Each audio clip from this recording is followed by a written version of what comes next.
Comme par magie, c'est notre thème cet après-midi. On part à la rencontre, vous le savez, des plus grands magiciens de l'histoire. Seulement voilà, nous avons contacté les meilleurs magiciens du moment. Éric Antoine est notre consultant aujourd'hui. Mais hélas, même Éric Antoine bute sur ce tour de magie que nous essayons de mettre en place depuis plusieurs mois dans Historiquement Vôtre. Que Stéphane Bern remporte une édition du quiz sans tricher. Car avec lui, c'est comme dans l'illusionnisme, quand il gagne, c'est sympa, mais on sait qu'il y a un truc. Jouons à Bern to be alive. Stéphane. Vous êtes un mystificateur, monsieur. Oui, mais les auditeurs se rendent compte. Oui, hein, ils ne sont pas dupes.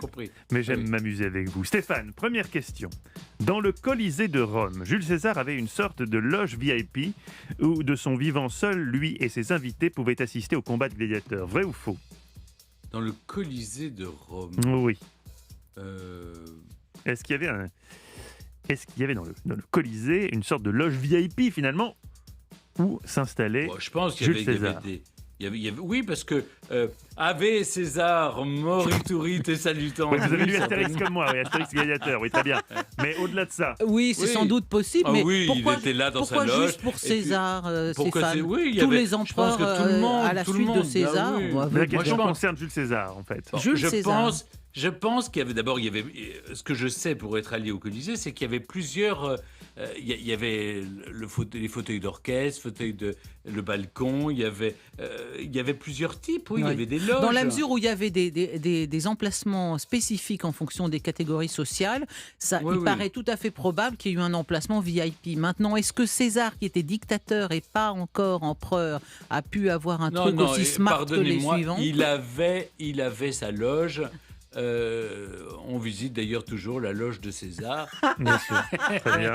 Vous l'avez visité vous-même d'ailleurs? Non, pas du tout, non, je plaisante. Mais vous avez, j'essaie de rentrer dans votre jeu puisque c'est un jeu, tout ça. Oui, je pense que César avait sa loge. Découvrons la réponse. Vous avez perdu. Oh Stéphane, morituri te salutante. C'est une mauvaise réponse. Jules César n'a jamais mis les pieds dans le Colisée. L'amphithéâtre il n'était pas construit. en 80. C'est dégueulasse. Mais oui, bien sûr. Et alors que ce bon Jules est mort en 44 avant Jésus-Christ. Même dans Astérix, vous l'auriez appris ça.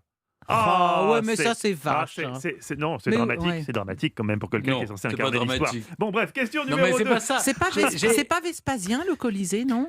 Ça, je n'ai pas l'information sur ma fiche. Oui, les latrines, mais je me demande si c'est pas lui aussi le Colisée. N'essayez pas de déstabiliser le présentateur de ce quiz. Oui, ça c'était vraiment piégeux. Question numéro 2 pour vous, Clémentine Porté-Kaltenbach. Autre question, Colisée et Gladiateur. En 2000, Ridley Scott sort au cinéma Gladiateur avec Russell Crowe, entre autres. J'imagine que Russell Crowe vous a... J'adore. Oui. Ne nous épanchons pas sur le sujet, j'imagine très bien. Ridley a eu l'autorisation des autorités de filmer au Colisée, mais comme le monument n'était pas assez impressionnant, il en a fait construire un autre à Malte. Vrai ou faux? Je sais qu'à Malte est réputé pour tous les effets spéciaux liés à la mer, mais c'est pas tellement Gladiator. Est-ce qu'il aurait fait reconstruire? En effet, il y a des scènes de combat dans un amphithéâtre dans Gladiator qui n'est pas celui du Colisée. Est-ce qu'il a pu utiliser ce décor? Moi, je dirais oui, mais évidemment, c'est à des dimensions réduites. Mais le cinéma peut tant de choses. Oui, je dirais oui. Vous avez gagné. C'est une bonne réponse, Clémentine. Ridley Scott a fait construire un tiers du Colisée en contreplaqué à Malte et le reste a été fait numériquement. Effectivement, le vrai Colisée n'était pas assez impressionnant à la caméra. Et donc, ce souci de la perfection de Ridley lui a fait construire un autre Colisée. Merci Ridley. Question numéro 3 pour vous, Stéphane. Actuellement, Jupiter est à l'Élysée. Emmanuel Macron avait parlé d'une présidence jupitérienne pour qualifier son arrivée au pouvoir. Mais Jupiter, c'est aussi le nom du premier Labrador à avoir vécu à l'Élysée sous la Ve République. Vrai ou faux? Là, on est au cœur de l'histoire, Stéphane. Accrochez-vous. Je ne crois pas parce que j'ai fait un livre, comme vous le savez, sur les chiens des présidents. Oui. Et c'est ce Giscard, je suppose, dont il s'agit là, non? Et je crois je ne peux pas donner d'indice. Non, parce que c'est un film Jupiter le Labrador. Ça n'a rien à voir avec les chiens des présidents. Parce qu'il y avait Baltique, c'était... et vous avez dit 5e République? Parce qu'il y a Coty qui avait des bergers allemands. Alors, Georges Pompidou avait un chien qui s'appelait Jupiter. Georges Pompidou avait un chien qui s'appelait Jupiter. Maintenant, est-ce qu'il l'a amené à l'Élysée? Ça. Mais vous répondez quoi alors? On ne sait pas. Écoutez, oui, je sais que c'était. Je sais en tout cas que Pompidou avait un chien qui s'appelait Jupiter. Voilà. Vous avez gagné. Et il y a des moments dans la vie d'un homme où il faut savoir reconnaître le talent des autres. C'est un de ces moments, cet après-midi, au micro d'Europe 1. Je dois dire, Stéphane, je vous charrie beaucoup, mais là, en plus, vous étiez mal parti. Vous étiez mal parti en disant non. Et en plus, vous vous tiriez une balle dans le pied en disant « J'ai écrit un livre sur les animaux. » Donc là, ça aurait été terrible de perdre, ça aurait été vraiment ridicule. Et vous avez su rebondir en faisant appel à votre mémoire. Et vous avez trouvé, effectivement, Jupiter, c'était le chien de Pompidou en 69, un labrador noir couleur chocolat. Le général de Gaulle avait reçu un corgi de Sa Majesté Où il est Elisabeth II. noir, ou il est chocolat. Il ne peut pas être les deux à la fois. C'est-à-dire, Ah oui, pardon, noir, il peut pas je être... comprends. oui, d'accord. Ah pardon, là on a vraiment affaire à un spécialiste des chiens. Oui.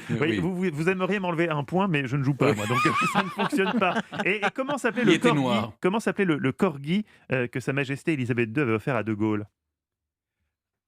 Alors, Aucune idée. Aucune idée. Il parce que- s'appelait Razmotte, mais il a toujours vécu dans la maison de campagne du général à Colombey-les-Deux-Églises. Question numéro 4 pour vous, Clémentine. Bouddha avait un fils, il s'appelait Raoula. Vrai ou faux? Est-ce que Bouddha a une vie de famille avant de recevoir l'illumination et aller séjourner au pied de son arbre? Il était prince, mais est-ce qu'il était déjà marié? Est-ce qu'il avait déjà fait des enfants? Je ne m'en souviens pas. Je pense qu'il a pu recevoir l'illumination alors en quittant toute sa famille, il aurait donc déjà eu un enfant et qui aurait tout à fait pu s'appeler Raoula, puisqu'il y a bien eu aussi un roi de France qui s'appelait Raoul et qui est mort de pédonculose. Donc je vais répondre oui. Le lien est improbable, mais pourquoi pas. S'il y a eu un roi de France nommé Raoul, Bouddha peut avoir eu un fils qui s'appelait Raoula. Voilà ma réponse. Vous avez gagné.